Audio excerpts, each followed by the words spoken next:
এতক্ষণ ধরে উনুনের ধারে পরিষ্কার করলাম, আসছে না একটু সাদা বালি যদি। এই যে এখন গরমকালে এসছে, এটা বর্ষাকালে উনুনটা এই অবস্থায় রয়েছে। এখন রান্না বাড়া করতে হবে, প্রচুর কাঠ টাট জমে যায়, বাড়িতে গাছগাছালি আছে, সেই জন্য মা করতো এইসবগুলো, কিন্তু মা এখন পাচ্ছে না, মা অসুস্থ, তাই আমাকে করতে হচ্ছে।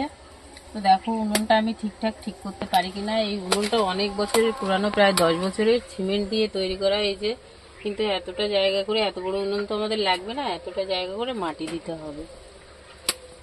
দেখো মাটি দিচ্ছি উনুনে, ঠিকঠাক ভাবে আমি তৈরি করতে পারছি কিনা।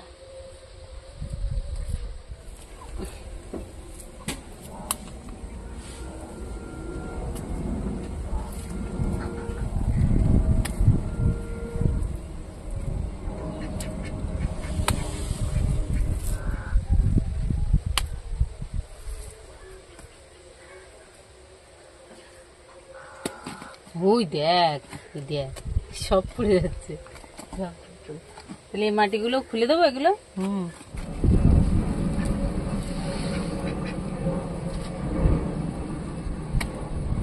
জল মোটে বাজছেই না উনুনের গায়ে।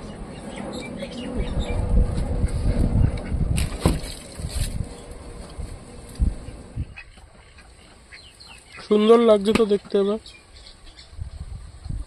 ফিনিশিং করবো। হয়ে গেছে ফিনিশিং।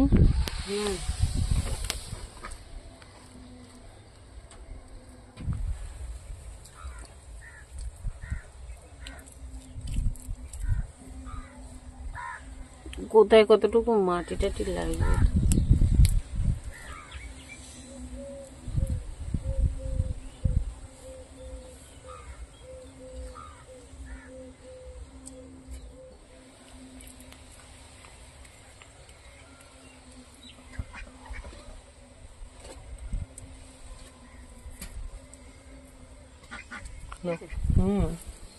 ঠিক আছে,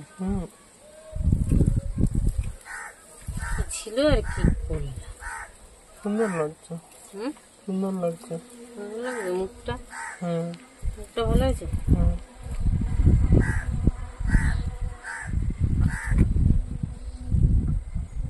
লেপতে লেপতে ঠিক হবে। একটু মাটি দিয়ে দিয়ে লেপতে হবে, প্রত্যেকদিন একবার করে লেপা দিতে হবে। এই সাইডগুলো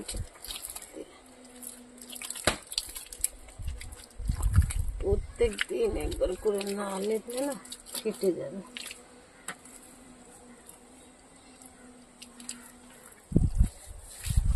আর এতগুলো লাল মাটি, এতগুলো মাটি, আরো তো এগুলোও ছিল, এগুলো তো বলে নিচ্ছি না আমি। একটু হাত দাও গলা টলায় উনুনের।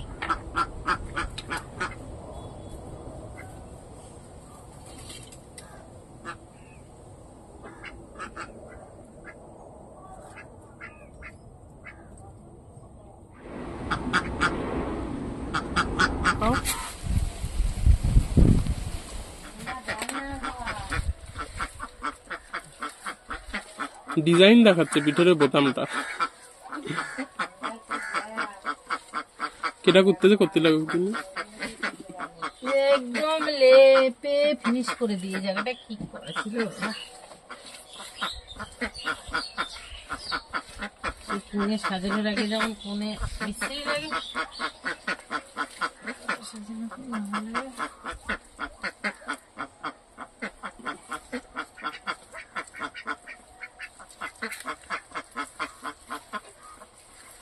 নেতা দিয়ে লেপে ফিনিশ করে দিয়ে একদম এগুলো লেপা যাবে না, তাই না? লেপা যাবে না এখন, কেননা একটু না টেনে গেলে মাটিটা খারাপ হয়ে যায়।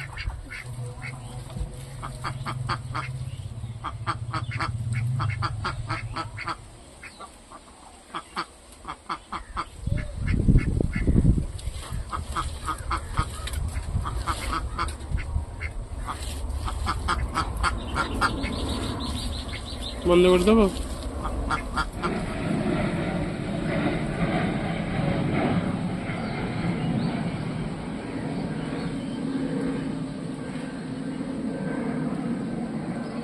পোঁচ টানা নেওয়ার কথা ছিল, ওরকম নেওয়ার কথা ছিল না। এটা এইখানটায় নিচ্ছিলাম। তা পোঁচ টানো।